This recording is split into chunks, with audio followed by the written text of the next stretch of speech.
one of the guys, Fernando Vargas Jr.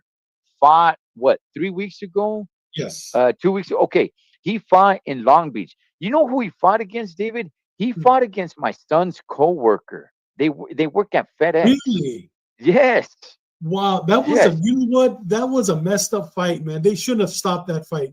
That No, dude would you're have right. beat him. That dude would have beat him. Yeah. But they stopped that. I like that guy. He's a good fighter, man. I like that kid.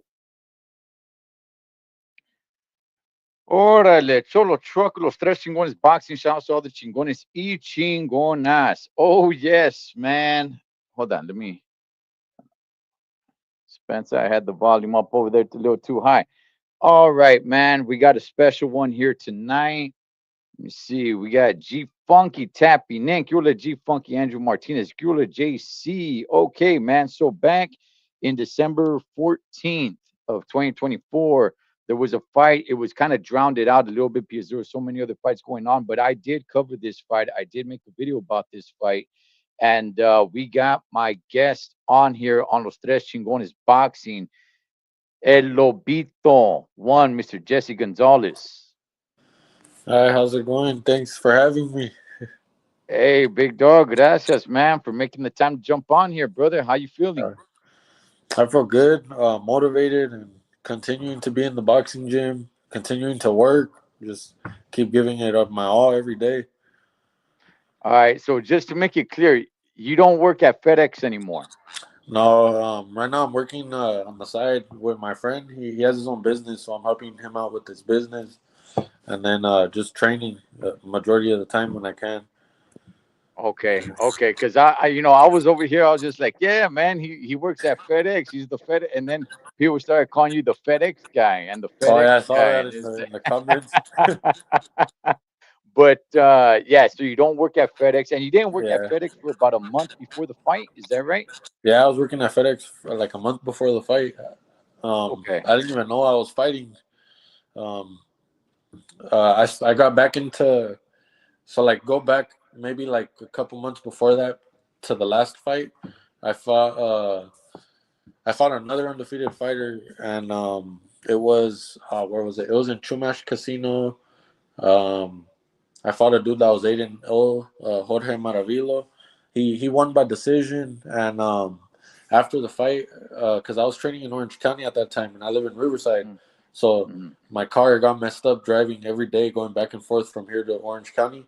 And I started working two jobs. So I was working at FedEx and then I was working at another warehouse. Um, Okay. and then I was pretty much at the point where I was working, like I wasn't training too much. I was just working. And me and my dad had like a serious conversation about like if I was going to continue boxing because it was getting too long. And uh, I did. I wanted to keep boxing, but I couldn't train in Orange County because I didn't have a car to be driving over there every day. So Mm-hmm. I ended up training at a local boxing gym over here with our good friend, my coach now, Freddie Lopez. He's a good coach. Freaking Freddie Lopez. He trains another pro boxer, Chuy Beltran. Me and him actually fought in the amateurs when we were kids. Okay. Yeah. Okay. And but yeah, so now I started training at a local gym. We were a month training together, getting ready. We wanted to fight in TJ actually, but that fight got canceled. So luckily they offered me this fight 4 weeks before that fight date, and right away we said hell yeah. It's actually a fight I wanted for a long time since I remember growing up in the amateurs. I would see all the Vargases. We would see each other at the fights and stuff, and I was Okay. younger than them, but we would see each other all the time. And then finally, I got offered the fight, and I was like, "Hell yeah!" Right away. That was four Yeah. weeks before the fight. Then they ended up telling me, "Never mind, they got a different opponent." So Thanksgiving comes around, and I'm eating on Thanksgiving. That week, I wasn't really training too much because I didn't think I was fighting. And then 2 weeks before the fight, they hit us up that they want to fight us again. They sent us a contract. We signed a contract to fight him, and we find out that he has another opponent on a contract. So they were kind of like playing. We thought they Mm, were playing games a little bit, but it was a. I didn't find out I was fighting until the weigh-ins. Yeah. Wow. That's So that's that so yeah. so the day before you found out you were gonna fight him. Yeah, that's literally we were driving to the weigh-ins and I still didn't know I was gonna fight him. I had they had basically they had me as a backup opponent, kind of, in case the other dude didn't make weight. He was gonna Yeah. fight a guy that was a heavyweight coming down to 160, and I was fighting at 150. My normal weight's 154, so I went up to 160 to fight him. Okay. Okay. And definitely we're gonna get into that whole fiasco. We're gonna get into the whole fight, man, and break it down and what to look forward in the future, right? Yeah. But for now, let's talk about you, brother. Where'd you grow up? How'd you get into boxing? So I was born in Santa Ana, and I grew up there for majority of the beginning of my life, and then my dad joined the army when I was like I would say about 10 years old. So from 10 to like 15, we were moving around every 2 years. I lived in Washington, Texas, Korea. Um, when he got out the army, we moved back to Orange County, but we ended up buying a house out here in Riverside. So currently living in Riverside, and I went to high school in Riverside. And Riverside's where I started boxing. But growing up, I always used to fight a lot, like at schools, and that wouldn't be me looking for fights. It would just be me defending myself because kids would want to start problems with me. And yeah, my daddy Okay. always told me to defend myself. So Right. Yeah, for sure, man. And so, did you watch boxing growing up? I mean, was your dad that pushed you into boxing? Do you have brothers, siblings? I mean, what made you pick up that sport? Did you so play sports boxing. at all? Yeah, growing up, I used to play baseball all the time. I played baseball like my whole life. That was my favorite. Um, but my dad always wanted me to box because my dad he used to fight a lot too growing up, and one of our uncles he used to always tell my dad that he should join boxing, that he has like talent for fighting, and he could do something with it. But my dad never did. He had me at a young age, and then so that's why he wanted me to start boxing because I have like similar, a little bit the fighting, and then the same type of body type too. Um, so I'm the one that's taking on that dream. Okay. Okay. And did you want to, or were at first were you kind of like, man, I don't really want to do this. I want to play some baseball. No, so with baseball, I used to love playing baseball, but with baseball, I didn't like. I think I've heard another other boxer talk about this too, but it's the whole team. So like, I wanted to do Right. something where it was just on me, so that way if I lose, I know that it was me, not a whole team. And Yeah. and what I told myself when I got to high school, because I used to skate too, I wanted to go pro in skateboarding. I was pretty good, but not the best. And what I told myself, I got to a point where I was like, I'm starting to get a little bit older. Let me choose something that I could take as far as I can, and I chose boxing, and right away I saw, like naturally, I was good at it, so I saw that I was already like achieving little bit of goals that I had with boxing. Okay. And what age was that when you started boxing? So I went to my first boxing gym. I was 15 years old, and then Okay. I had my first amateur fight at 16 years old. Oh man, so you're just doing it for about a year or less? Yeah. So right now I'm 22. Yeah. No, my dad he would always like growing up since I was really little. He would always just teach me the basics like jab, cross, left hook. He would do mitts with me. Just all the time want me to defend myself. I did karate growing up as a kid. I did in Washington in middle school. I did wrestling too. Okay, so Yeah, you were always the physical type then. yeah. I always loved being physical. I always loved sports. Okay. All right. And my brother used to live in Riverside once upon a uh, time, man. Riverside's no punk ass town. You could find yourself in some pretty bad trouble, man, in Riverside. So, all right, man. So, with 15 years old, that's when you started taking it serious? yeah. So Okay. yeah, And how was your amateur career? Because it seems, my I mean, from 15, I mean, you don't have a lot of time, man, depending on yeah. when you went pro. So when I started boxing, when because at the gym I went to, you have to be amateur right away. So I turned amateur right away, and um, I got my first amateur fight. The coach I had, he told me I had to spar, I think, at least 200 rounds before I get my first amateur fight. So every day I was trying to spar every day, and um, I was sparring with everyone, and I was a kid too. I was 15 years old, sparring with grown men. I was sparring with pros, just trying to get in there with everyone to get the 200 rounds.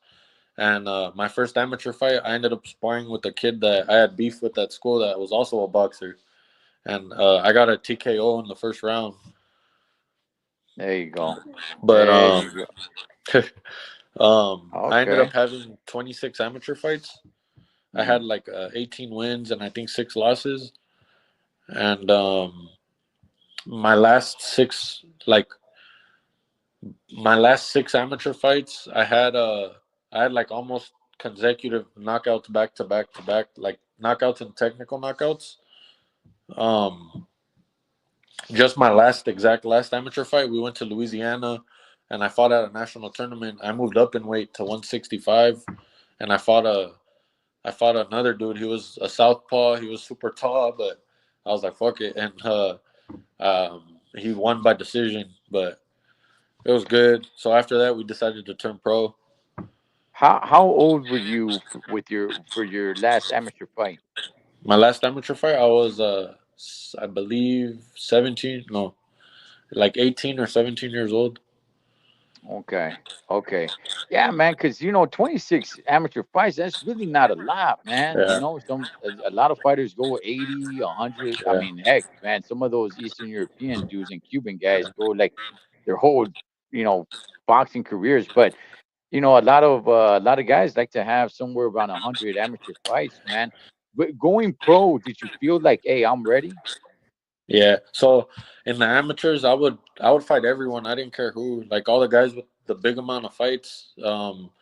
I would let it, it would like it would give me more energy when I would fight guys that were ranked, like guys with 200, 300 amateur fights. My I believe it was my first open fight, which was after 10 amateur fights. I fought a guy with 200 fights, and but I always loved fighting like guys that are supposed to be challenges, and that kind of helped me in the amateurs. Towards the end of my amateur career, I was kind of giving myself a little name of fighting like pretty much around Southern California the best opponents. Okay. Yeah. Okay. And you went pro at what, 18 years old? I turned pro at 19 years old. I wanted to go At pro at 19. 18 years old, but COVID kind of threw me back a year, so we went pro at 19. Yeah. Yeah, that's right. I forgot about that. All right, man. So now you go pro, because you have what, 11 fights under your belt? Yeah, right now I have 11 fights, Okay. 7 All wins. right. Take us through your professional career, man. Your first fight, and what was that like? So my first pro fight, um, I fought at Fight Club OC in Costa Mesa. Um, Hmm. the dude I fought, it was another dude that it was his first pro fight, and it was a close fight. It was a good, entertaining fight. The whole crowd loved it, but I got the decision. It was a really good. I got dropped for the first time ever. I never been dropped, not even as an amateur, but I got like a flash knockdown drop. Hmm. Yeah, but right What away I got up was this? after I got dropped and tried to hit him, and the referee had to separate us. He was like, "Hey, no, I need to count you." Yeah. Was this at 154? The weight was at 158. Um, Oh, really? yeah, Okay, so it was at some sort of catch weight then. yeah. And then after that, I fought a couple. They kind of get not easy fights. They gave me some good, challenging fights. Um, and then I ended up fighting a dude. He was another undefeated guy. When I was 5-0, I fought a guy that was, I believe, or no, I was 6-0. He was 5-0 with like 4 knockouts. And then we ended up getting a draw, and it was a really good fight. I fought a dude from Louisiana, Keon Papilan. He's undefeated right now. He has a little belt too. Um, so after that, I was supposed to get an easy fight, and then I ended up getting. I fought a guy from Mexico, and I got upsetted. Um, Okay. he was a good, tough opponent. I didn't really have footage of him. Mhm. Again, it was kind of last minute too. I found out 2 weeks before the fight who I was fighting, and there was no footage of him or nothing. So it was kind of we are kind of eyeballing it on how we should go about it. But went in there, did what we did, and then after that, I ended up fighting another guy. He was a southpaw. He was pretty good. We went at it. I got the decision, and then fought a couple more times after that. Got like 1 or 2 wins, and then I fought another tough fight. I fought a dude that was 8-0 with 8 knockouts. I was the first guy he didn't knock out, and then Mhm. we went 6 rounds too. Um, Okay. and then that was the last fight before the Vargas fight. Yeah, Man, dog. Man, oh man, oh man. Okay, so that leads us now up to basically your Rocky Balboa moment that I was able to see, right? Because I hadn't seen any of your fights, man. yeah, So, uh, so I was having a nice little shindig here at the pad, a nice little, get together, man. And my sons were over here, and it was like, all right, we're gonna watch the fights. And Valdez versus Navarrete was on. yeah. The rematch was on that night. Mungia was on that night, Munguia. which he ended up getting knocked out. So I had the TVs on, and then my oldest son was like, "Hey, Fernando Vargas Jr. is fighting tonight," and I'm like, "Yeah, I know, I saw that, man," and I noticed that it was kind of late that Yeah, fight was gonna come on, and I'm like, "Well, you know what? If these fights finish early enough, we'll go ahead, we'll throw it on, right?" yeah, And in my head, I was like, okay, once the fights were over, in my mind, I was just like, okay, I'll have the fight on, but I'll just kind of have it on like in the background, right? And I'll just kind of start mingling with everybody and things like that. And yeah. then they had told me, they're like, dude, he's fighting Fernando Vargas is fighting this guy Jesse, and we work with him. Hell yeah. I'm like, and I'm really? And they're like, yeah, we work with him. I'm like, so you know him? They're like, no, no, we don't know him, but we do see him there. We. And then I asked my other son, I'm like, hey, you guys work with him? He's all like, yeah, I think I've seen him before. I'm like, okay. So that caught my interest, right? And I actually sat down. We had the volume up, and we're like, okay, let's watch it. And Hell yeah. they're rooting for you, and I'm like, well, I'll root for them too. Hell Let's go. And what I saw from you, man, basically you were there, you were supposed to lose, right? yeah. I mean, the Yeah. the super the superstar of the show was supposed to be Fernando Vargas Jr. You were put in there to make him look good. You were put in there so he could get another victory, so he could be 17-0 and look good and keep building his name. Dog, you did not get that memo, homie, Yeah. because you put on one heck of a damn good fight. Thank you. And it's unfortunate the way it ended because seeing the first round, I'm like, okay, this kid, he's in it, but Yeah. I think Fernando Vargas Jr. eventually is gonna start doing his thing, right? Yeah. That never really happened. Um, you were overpowering him. You were, just aggressive, and you were on him. You were on Yeah. him, man, and you weren't really letting him breathe. And I'm like, ah, man, this kid's on him, man. This kid's got him. Let's see what happens. And it was so unfortunate that the fight ended the way it happened with a clash of heads in the fifth round. They ended up stopping the fight because of the blood that Yeah. was coming down. But there's controversy all over the place with all that stuff. And the first thing when they stopped that fight, we were all watching it. I was watching with my sons and some casual boxing fans, right? Some, guys that don't really know boxing, they just, Yeah. watch the Canelo fights and stuff like that. And everybody in that room was like, hey, we need a rematch. And I'm like, yeah, yeah, we do. But I had said it. I said they're not going to give it to this Jesse kid, Yeah. man. They're just not going to. But what was your thoughts? Okay, so you took us through how you got the fight. Yeah. So did you keep yourself? How did you make weight to make the Um. fight? Like you said in Thanksgiving, you were eating. Yeah. So So for me, from there to December 14th was only about 3 weeks. yeah. So for me, the weight is never the problem. Usually I walk around at a decent amount of weight to cut down to 154. But it's been so long since the last fight before that, so I was a little bit heavier, but I was already back in the gym. I was supposed to fight like I believe 2 weeks before the 14th. I was originally gonna have a different fight, but that fight ended up canceling. It was gonna be in TJ, and Okay. that fight fell off, and then this fight opened up to me. So right away we were like, hell yeah! And this is a fight I've wanted since I was a kid. So I've already, for years, I've I've been good at sparring southpaws because growing up at the first boxing gyms I was at, I was sparring with southpaws, and then I ended up going to where I turned pro at that gym. There was other like two other southpaws that trained with me, Anthony Saldivar, Nelson Oliva. They're both undefeated prospects right now coming up too. Um, but I was getting really good sparring with southpaws, and uh, I've always told myself, I'm like, this is a southpaw that I think I think he's getting hyped up a little too much. He's good, but I think he's beatable. And I would always tell myself like I could beat this dude. I know I could beat this dude. And the door finally opened up to me, and right away we were like, hell yeah!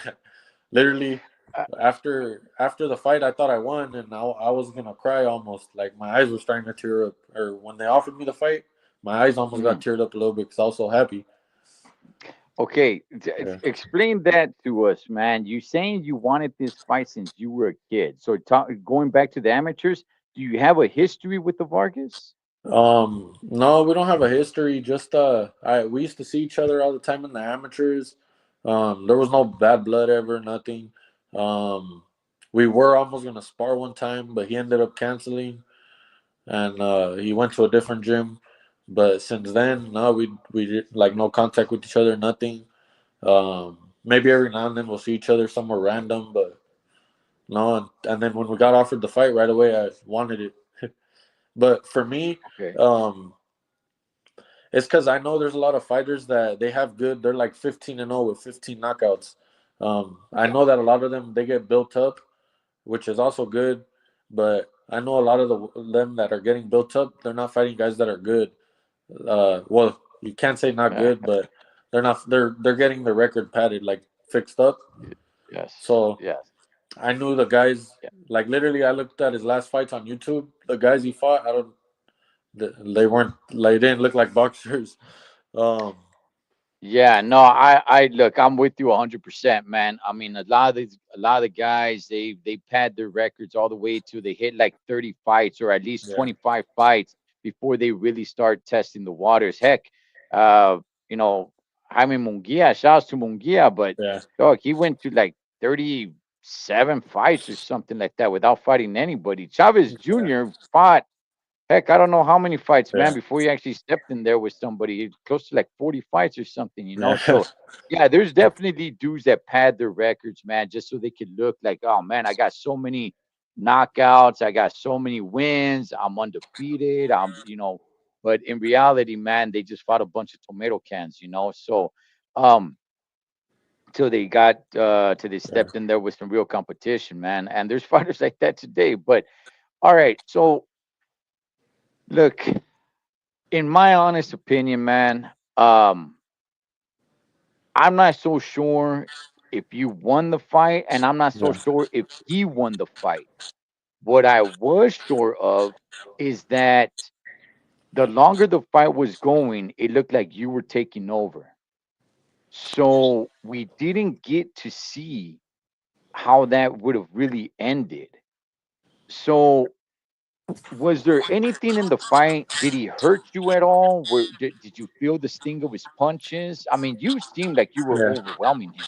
So during the fight, the first round, the plan was to feel him out right away, like see if he was, because I knew they were underestimating me. I knew they were trying to take me out when they could, And one thing, we're supposedly he's a 154 fighter. I'm a 154 fighter. Um, they didn't want to fight at 154 because they said he couldn't make 154, so they wanted it at 160. So I already knew he wasn't probably in the best shape for 154. So um, that was another plus a little bit to my side that I knew he was. I knew that he was going to try to take me out there early. He did hurt me with the body shot in the first round. I felt that, um, but I've already felt more than what he's hit me with, and I the first two rounds I shouldn't have let him pressure me because when I started pressuring him, he started like moving around more, hesitating a little bit more, and once I saw the Yeah. blood, I was really trying to pick at that more so they could stop the fight, which is what they did, but not the way I wanted it to. Yeah, man. Yeah. And exactly what you said right there. Exactly what you said right there. Like the first two rounds, man, it seemed like he was, getting a little bit of a Yeah, rhythm and everything. But as the fight went on, you started yeah, overwhelming him, overpowering him. He wanted to stay away from you. He didn't really want to engage as much. And that's where I was just like, oh man, you know what? This kid probably got some, but man, it didn't go that far. yeah. Was this the first time you fought at 160? The first time at 160, yeah. In the amateurs, I fought at 165, but Mm, for this fight, I was prepared to go 8 rounds, but yeah, I was prepared to go 8 rounds at this fight at 160. 160 is not that bad for me. I walk around above 160, so making 160 was easier for me, and I was eating during the camp, not crazy, but eating healthy, and I made 160 a lot healthier than I do make 154. okay, so they stopped the fight due to the clash of heads, the accidental headbutt. Um, Obviously they give it to him, and I knew Yeah, it was gonna go to him. I knew it, man. There was no yeah, way, unfortunately, that's boxing, yeah, it's politics. yep. There was no way they were gonna give it to you. He's the star name, so they're gonna give it to him. But one thing that I did like was the fact that the fans were actually booing and cheering when they heard the word rematch. So let's talk a little bit about that, man, because in reality, I think this fight sells more Yeah, now than the first fight due to, this controversy right here. Because I'm not the only one, Holmes, that's saying, like, hey, this kid Jesse, man, he probably won this fight. And that right there in Long Beach, as at least on TV, at least yeah, on TV, I heard people booing when they awarded him the win, and when the word rematch was thrown out, hey, we give him a rematch. I heard everybody erupt cheering, and I'm like, yeah, let's do this, let's make this happen. So, what's it looking like right now with a rematch with Fernando Vargas Jr.? for a rematch, I don't haven't heard anything from them at all. Just they went ghost after the fight, and um, I would have loved to have a rematch. He said it himself too on the when they interviewed him after that he would want a rematch. Yes. But I think he was just doing that for the people so they could think that. But and like we were saying, in reality, I don't think. I think now that he has a win over me, he's gonna be like, okay, I already beat him. I don't have to fight him no more. If it's a clean win, easy. But if people look at the fight, they'll see the fight and see how that was. Well, like I was saying, man, this was a little bit of your Rocky Balboa moment, man. Yeah, A lot of people think that you won that fight. yeah, Me myself, where I stand, I'm kind of like, I don't know. It was a good one. It was a close one, and I think it does call for a rematch. You yeah, know, so as long as people keep making noise and keep bringing it up to them and keep throwing it at them and saying like, "Dog, you did not win that fight. You had it not been for that clash of heads, you did not win that fight," and keep going after it. So I mean, they're just quiet. They're silent. There's no response. There's no negotiations. yeah. There's nothing going on behind the scenes. Yeah, I don't. I've tried like making a post tagging him and his dad. No, no, they don't even look at it or nothing. But Um, it's okay if they don't want it. On to better fights, better. Um, it just I'm gonna keep doing. I'm gonna make this year good. We're gonna keep going hard, and yeah, they could. If that's they don't want the rematch, that's on them. I think if he gives a rematch, he would he would get more respect from more fans too. It would be a good fight. This fight I got last minute, so I wasn't really able to sell tickets. I found out the day before the fight I was fighting. Um, Mhm. for my first pro fight, I sold over 200 pro tickets for my first professional fight, and I got a good crowd in over here in Southern California, so I think a lot of people would support me fighting him. Yeah, I think it Yeah, would be a man. good fight. Yeah, yeah, so do I. So, all right, man. Unfortunately, let's say that fight doesn't happen because it doesn't look like it can happen. At least not anytime soon. What are you guys looking for? What are you and your dad and your team looking for to do this year? So right now the plan is to continue to fight 8 round fights, get to 10, get get to 10 wins, and then hopefully after the 10 wins, we want to fight for like a one of the I believe it's the youth continental title. Mm, So after 3 fights from now, we want to fight, get a tough fight again, like a bigger name. Got to be a little smart now that I did take a loss. So um, we're gonna be a little right. smart right now, um, but yeah, keep training hard and keep doing what I'm doing. Keep the momentum going. Okay. Is this what you want to do? Is this you want to be a boxer? I mean, some guys, they get kind of burned out. They're like, you know what? It's not really what I want to do, man. Yeah, no, this is definitely what I want to do. I love it. I love fighting. I love giving the crowd a good show. Phew, I love it, and I I love I love fighting guys that are supposed to be super good, and like they knock everyone out and they don't knock me out. They're I love Yeah, fighting. I love taking challenges. Yeah, no, I'll tell you this, man. From the little I was able to watch, which was just that fight, you seem like a tough cookie, homie. You seem yeah, like one tough puppy, dog. I mean, the way you were pushing him around, once you got a little comfortable, overpowering him, overwhelming him. Now, honestly, which is this, here's the victory. This is what I always say in boxing, right?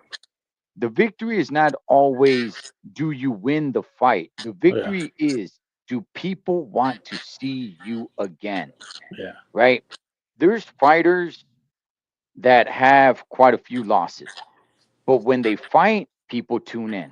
People want to see them fight. yeah, So, there's that whole cliche like, hey, there's no victory in a loss, Well, in boxing, actually there is, man. If you put on a good show, do people want to see you fight again?